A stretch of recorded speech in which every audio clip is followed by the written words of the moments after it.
പുതിയൊരു വീഡിയോയിലേക്ക് എൻ്റെ എല്ലാ കൂട്ടുകാർക്കും സ്വാഗതം. അപ്പോൾ ഇന്ന് ഞാൻ വന്നിട്ടുള്ളത് നമ്മൾ ബിരിയാണിയുടെ കൂടെയൊക്കെ കഴിക്കത്തില്ലേ, നല്ല മധുരവും പുളിയും എരിവും ഒക്കെ ഉള്ള അടിപൊളി ഒരു ബിരിയാണി അച്ചാറാണ് കേട്ടോ.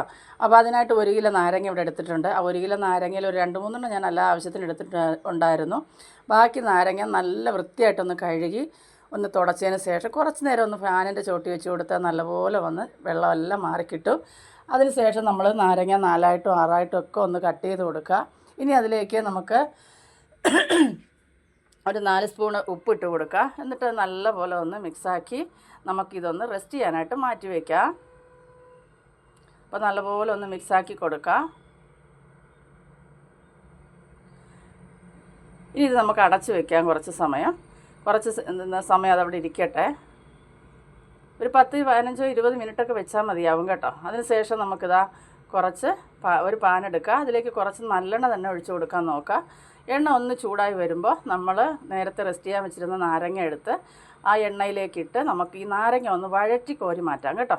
അപ്പോൾ ഇങ്ങനെ ചെയ്തെടുക്കുമ്പോൾ ഒട്ടും കയ്പും കാണത്തില്ല, നല്ല ടേസ്റ്റുമാണ് കേട്ടോ. ഒരുപാട് കാലം ഇത് കേടുകൂടാതെ ഒരുപാട് നാളുകൾ നമുക്കിത് സൂക്ഷിക്കാനും പറ്റും.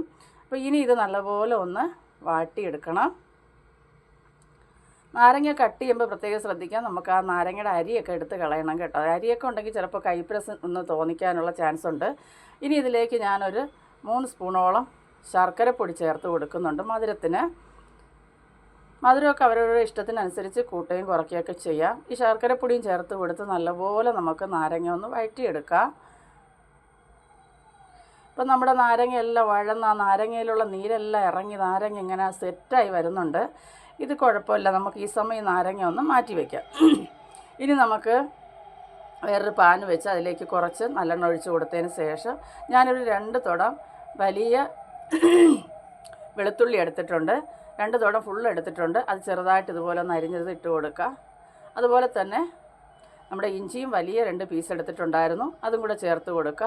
ഒരു 8-9 പച്ചമുളക് വട്ടത്തിലരിഞ്ഞത് ഇതെല്ലാം കൂടെ നമുക്ക് ചേർത്ത് എണ്ണയിലൊന്ന് വഴറ്റിയെടുക്കുക. ഇതെല്ലാം നല്ലപോലെ പച്ചമണമൊക്കെ മാറി നല്ലപോലെ ഒന്ന് മൂത്ത് വരണം. ഒരുപാട് മൂത്ത് പോകണ്ട, എന്നാൽ നല്ലൊരു കളറൊന്ന് മാറി വരുന്ന സമയം ഒരു 250 ഗ്രാമത്തോളം ഞാൻ എടുത്തിട്ടുണ്ട്. നമ്മുടെ ഈന്തപ്പഴം കൂടെ ചേർത്ത് നമുക്കൊന്ന് കട്ട് ചെയ്ത് ഒന്ന് വഴറ്റിയെടുക്കാം. ഈന്തപ്പഴം അതിൻ്റെ കുരുവൊക്കെ കളഞ്ഞ് കട്ട് ചെയ്തെടുത്തത് ചേർത്ത് നല്ലപോലെ ഒന്ന് വഴറ്റി ഈന്തപ്പഴം നല്ലപോലെ ഒന്ന് ഉടഞ്ഞ് കിട്ടുന്ന സമയം, ഉടഞ്ഞതിന് ശേഷം നമുക്കിത് അതിൽ നിന്ന് പാനിൽ നിന്ന് മാറ്റാം. ഇനി അതേ പാനിലേക്ക് തന്നെ നമുക്ക് ഓയിൽ ഒഴിച്ച് കൊടുക്കാം. ഓയിലെന്ന് പറഞ്ഞാൽ നല്ലെണ്ണ കേട്ടോ. നല്ലെണ്ണ ഒഴിച്ച് കൊടുത്ത് കടുകിട്ട് പൊട്ടിക്കാം. കടുക് ഒന്ന് പൊട്ടി വരുന്ന സമയം ഞാനിവിടെ ഒരു 6 സ്പൂണ് കാശ്മീരി മുളക് പൊടി എടുത്തിട്ടുണ്ട്. 1/2 ടീസ്പൂൺ മഞ്ഞൾപ്പൊടി, അതുപോലെ തന്നെ ഒരു 1/2 ടീസ്പൂണ് ഉലുവ പൊടിച്ചതും കൂടെ വറുത്ത് പൊടിച്ച ഉലുവയും കൂടെ ചേർത്ത് കൊടുക്കുക. 1.5 ടീസ്പൂൺ എടുത്തിട്ടുണ്ട് നമ്മുടെ കായപ്പൊടി. ഇതെല്ലാം കൂടെ ഇട്ട് നമുക്കിനി ഇതൊന്ന്, ഇപ്പോൾ ഫ്ലെയിം വളരെ കുറച്ചാണ് വെച്ചേക്കുന്നത് കേട്ടോ. അപ്പോൾ ഇത് നല്ലപോലെ ഒന്ന് മിക്സാക്കി എടുക്കുക. നല്ല പച്ചമണം ഒന്ന് മാറി വരുമ്പോൾ അതിലേക്ക് കുറച്ച് കറി ലീഫും കൂടെ ചേർത്ത് കൊടുത്ത് നല്ലപോലെ ഒരു 2-3 മിനിറ്റ് വഴറ്റുക. ഒരുപാട് തീ കൂട്ടി വെക്കരുത്, അല്ലെങ്കിൽ ഫ്ലെയിം ഒന്ന് ഓഫ് ആക്കിയിട്ടായാലും മതിയാവും. പാനിൻ്റെ ചൂട് കൊണ്ട് തന്നെ അത് റെഡിയായി കിട്ടും. ഞാൻ ഈ ഒരുപാട് സിമ്മായിട്ടുള്ള അടുപ്പിലാണ് ഇത് വെച്ചേക്കുന്നത് കേട്ടോ. അപ്പോൾ ഇനി നമ്മൾ വേവിച്ച് വെച്ച നാരങ്ങ ചേർത്തൊന്ന് മിക്സാക്കിയതിന് ശേഷം നമ്മളെടുത്ത് വെച്ചിരുന്ന നമ്മുടെ ഈന്തപ്പഴം എല്ലാം കൂടെ വഴറ്റി വെച്ചിരുന്ന ആ കൂട്ടും കൂടെ ചേർത്ത് നല്ലപോലെ നമുക്കിതൊന്ന് മിക്സാക്കി എടുക്കാം. അപ്പോൾ നല്ലപോലെ മിക്സാക്കി എടുത്തതിന് ശേഷം അതിലേക്ക് ആവശ്യത്തിനുള്ള ഉപ്പ് കൂടെ ഇച്ചിരി വേണമായിരുന്നു. ഞാൻ ഇച്ചിരി കൂടെ ഉപ്പ് ചേർത്ത് കൊടുത്തു. ഒരു 1/4 കപ്പോളം എടുത്തിട്ടുണ്ട്. നമ്മുടെ